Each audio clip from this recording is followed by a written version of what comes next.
Oke, halo semuanya, balik lagi. Dan sebentar kali ini gue bakal review produk dari Xland lagi. Dan di sini gue udah pegang barangnya. Di sini gue ada Xland Series 506. Ini adalah shock breaker tabung buat motor Matic yang single shock alias kayak motor Vario, Mio, terus Scoopy, Beat, dan lain-lain ya. Yang Matic-Matic kecil lah ya. Bukan yang kayak NMAX atau ADV ya, apalagi X-Max ya, jadi motor-motor Matic yang kecil, yang biasa ya. Dan ini adalah harga yang bisa dibilang cukup murah untuk shock breaker tabung ya, karena shock breaker tabung ini dia itu masih tabungnya masih variasi aja ya. Jadi Extend itu kan punya beberapa tipe suspensi, mulai dari yang biasa kayak gini ya, yang tabung tabung atas, tabung bawah ya, tabungnya variasi, dan juga yang tabungnya klik yang fungsi. Dan ini harganya juga cukup murah banget, 250.000 aja ya. Kayak apa shockbreaker harga 250.000 udah pakai tabung, dan juga pastinya ada fitur-fitur lain yang ditambahkan ya. Mari kita bahas.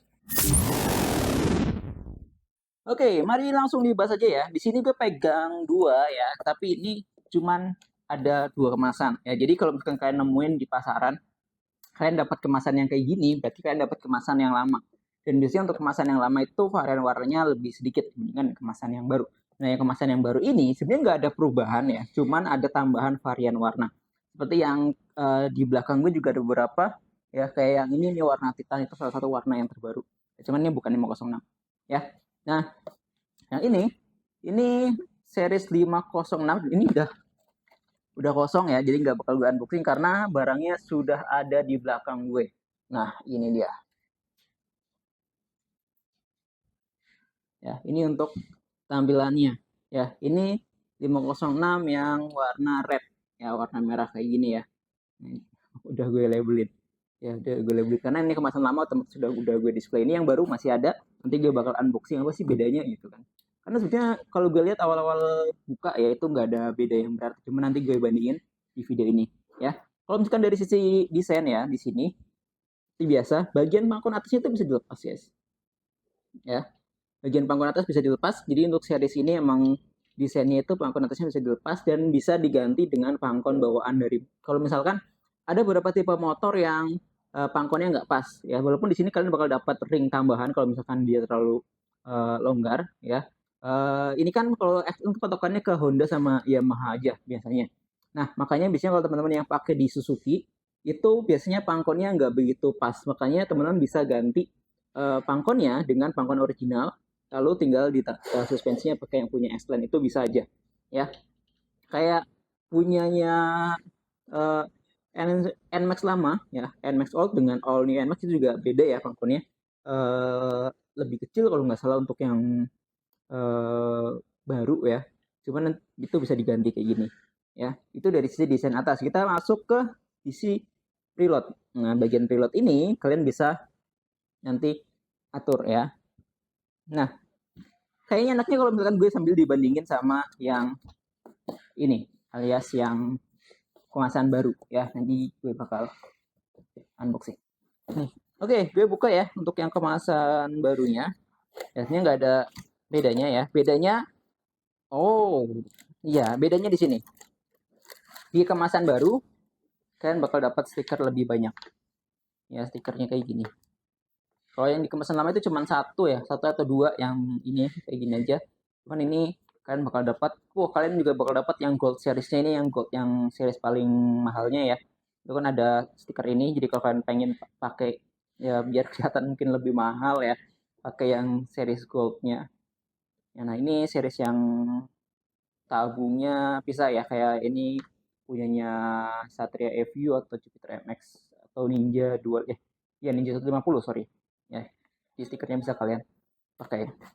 Tapi kalau misalkan dari sisi shock breakernya sama aja ya.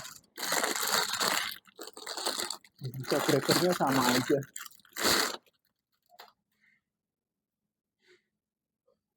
Ya. Ini juga harusnya bisa dilepas, tapi ini keras banget, jadi gue kayaknya butuh alat. Ini bisa ada ininya. Ya ini gue kira, ya gue butuh alat. Ini keputar ya. Ini kalian bakal dapat ringnya kayak gini, jadi buat ditambahkan kalau misalkan ini lubangnya terlalu besar ya. Ini gue singkirin dulu. Nah ini yang baru, ini yang lama ya. Jadi kalau misalkan dibandingkan sebenarnya nggak ada bedanya sih ya, nggak ada beda yang begitu berarti. Nah kita lanjut ya, tadi ini udah bagian atas ini ya, ini bisa diputar-putar kayak gini. Nah, terus kita ke preload ya, tadi preloadnya belum. Nah ini preloadnya di sini kalian bisa atur ya, tinggal kalian putar aja kayak gini ya. Nah tinggal diatur, nanti kalian bisa kencengin bagian preloadnya. Nah, jadi kalau misalkan pengen kerasin itu ke arah kiri ya, ke arah kiri kayak gini. Tapi kalau pengen empukin ke arah kanan, ya kalau pengen ngempukin ke arah kanan. Jadi kan preloadnya tujuannya untuk ngatur tingkat kerenggangan dari per. Nah semakin renggang maka dia semakin empuk. Tapi kalau misalkan semakin rapat, dia akan feel-nya terasa lebih keras ya di pernya gitu. Jadi kalian tinggal atur aja ya untuk pernya. Ya kalau kayak gini itu kalian bakal atur lebih keras. Nah kalian bisa lihat di bagian sini ya, itu kan dia mulai turun nih ya, makanya dia akan lebih ngerapetin si pairnya sini ya. Kalau dia turun dia bakal bikin rapet pairnya. Kalau misalnya dia naik sampai dia mentok ya kayak tadi, nah ini kan dia mentok lagi ke atas, nah pairnya akan lebih renggang, maka dia akan lebih empuk gitu. Cuman sayangnya dia itu nggak ada penguncinya ya, dia nggak ada penguncinya, dan kalian juga di kemasannya nggak dapat pengunci. Jadi kalau misalkan kalian perhatikan di sini, harusnya kalau misalkan di bagian lubang-lubang sini nih, itu ada penguncinya. Sayangnya nggak dapat yang di sini. Ya. Jadi mungkin ini menjadi satu faktor pertimbangan kalian juga. Ya. Tapi enaknya kalau misalkan kayak gini, kalau kalian pengen nyeting, ya udah tinggal diputar pakai tangan aja, nggak perlu pakai alat lagi. Ya. Terus untuk ukuran pairnya, kemana ini skep matnya? Skep matnya nggak ada, ini dia dapat ya. Untuk ukuran pairnya ini ada di berapa ini, 7 8, ada di 8 mili ya, kelihatan nggak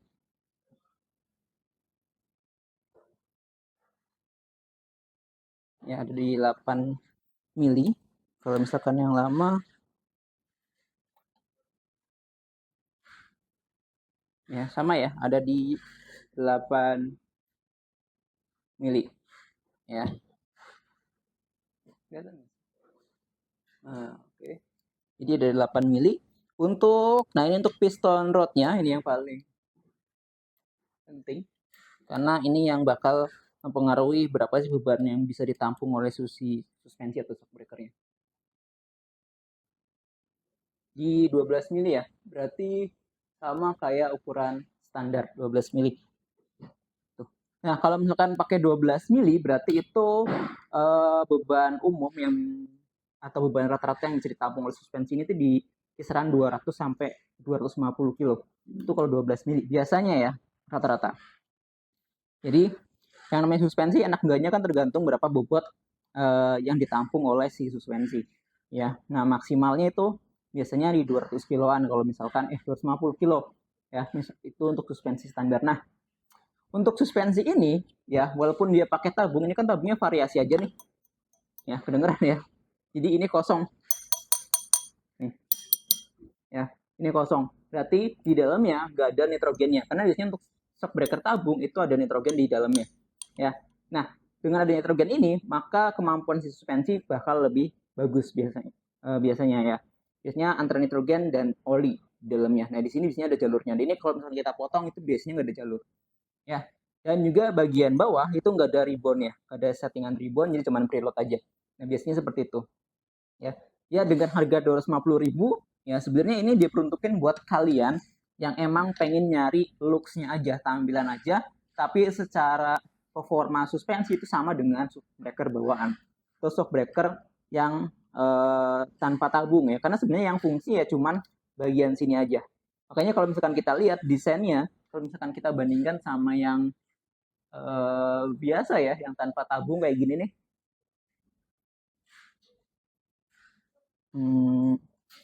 Oh nih,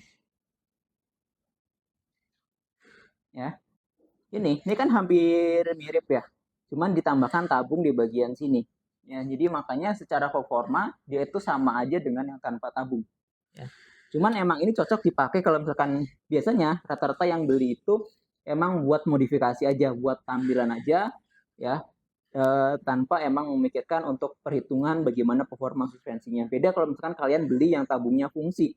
Ya, yang tabungnya fungsi harganya tapi lebih mahal, bisa lebih 2 sampai 3 kali lipat harga ini. Ini kan harganya di 250.000 aja udah dapat suspensi kayak gini ya. Tapi meskipun begitu, ini masih lebih unggul dibandingkan suspensi original. Ya, kenapa?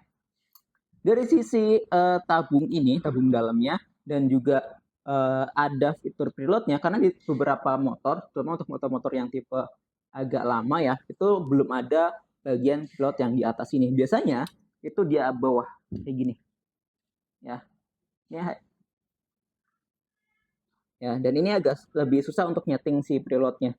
Ya, beda dengan yang kalau misalkan udah pakai preload yang modern kayak gini. Ya, tinggal lebih presisi berapa settingan yang bisa kalian dapetin. Ya, untuk uji cobanya nanti gue bakal coba tes pakai alat ya untuk si karakter dari suspensi ini. Oke, jadi itu karakternya ya kurang lebih. Jadi karakternya sebenarnya hampir sama seperti suspensi bawaan ya. Jadi nggak beda jauh ya. Kalau misalkan dari sisi harga kalian bisa bandingkan sendiri ya. Dan untuk bobotnya berapa sih? Tadi kan spek ukuran per dan pistonnya, piston rodnya itu udah diukur ya di 8 sama 12 mili. Dan ini gue bakal timbang berapa sih beratnya.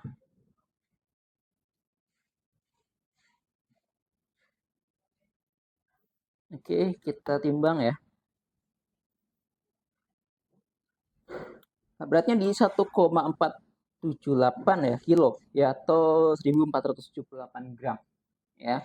Jadi hampir 1,5 kilo sebenarnya. Ya, 1,5 kilo. 1,5 kiloan.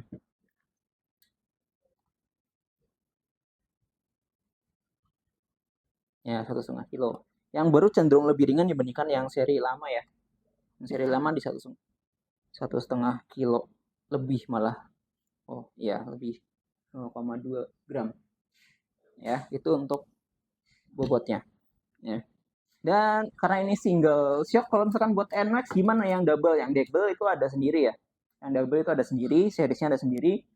Yang NMAX tuh kayak gini nih, ini kan double nih, dual shock ini buat NMAX tabung atas, terus yang tabung bawah juga ada. Dan kalau misalkan kalian pengen cari yang tabung bawah juga ada, cuman gue belum punya barangnya. Ya, tapi kalau misalkan kalian pengen request boleh. Jadi buat yang pengen ganti suspensinya, ukuran yang tersedia itu ukuran 310 sama 330 mili. Kayak buat Vario itu 330 mili ya, Vario 110 125 terus 150 itu 330 mili. Untuk Vario yang baru 160 itu kalian pakai yang series lainnya, karena untuk 160 Vario-nya itu pakai ukuran 340 mili, lebih panjang ya. Terus ada ukuran 310 mili itu kayak buat Mio, Beat kalau nggak salah ya. Di antara dua itulah ya, ukurannya 310 dan 330 mili. Jadi bisa disesuaikan dengan kebutuhan kalian. Terus kalau misalkan Mio pakai 330 bisa nggak lebih panjang kan? Jawabannya bisa banget. Ya tinggal kalian mau modifikasi seperti apa. Jadi emang produk aftermarket kayak gini emang biasanya diperuntukkan untuk modifikasi. Jadi kalau kalian pengen lebih panjang atau lebih pendek itu bisa banget. Tinggal disesuaikan seriesnya sama apa enggak. Ya, jadi kan untuk satu series ini biasanya kebutuhannya bisa untuk Yamaha dan Honda. Ya, dua itu tinggal disesuaikan aja. Ya, karena untuk suspensi mah hampir-hampir sama kurang lebih ya, pabrikan beli sama-sama pabrikan Jepang ya. Ya. Jadi itu aja, harganya di 250.000. Kalau menurut kalian ini worth it dengan karakter yang tadi gue jabarin ya, dengan harga segitu ya silakan bisa langsung di order aja. Harganya murah banget dan sangat terjangkau. Ya, beli langsung, link ada di deskripsi. Kalau misalkan pengen beli grosir juga bakal dapat harga lebih murah ya, sampai 30%. Jadi kalau misalkan kalian pengen beli grosir itu tinggal hubungi admin gue aja untuk konsultasi, kalau terutama buat teman-teman yang punya bengkel atau toko variasi. Ya, jadi itu aja. Ada pertanyaan lain silakan di kolom komentar atau hubungi gue di sosial media. Informasinya di kolom deskripsi ya. Terima kasih. Sampai jumpa di video berikutnya. Gue Yogi. Bye bye.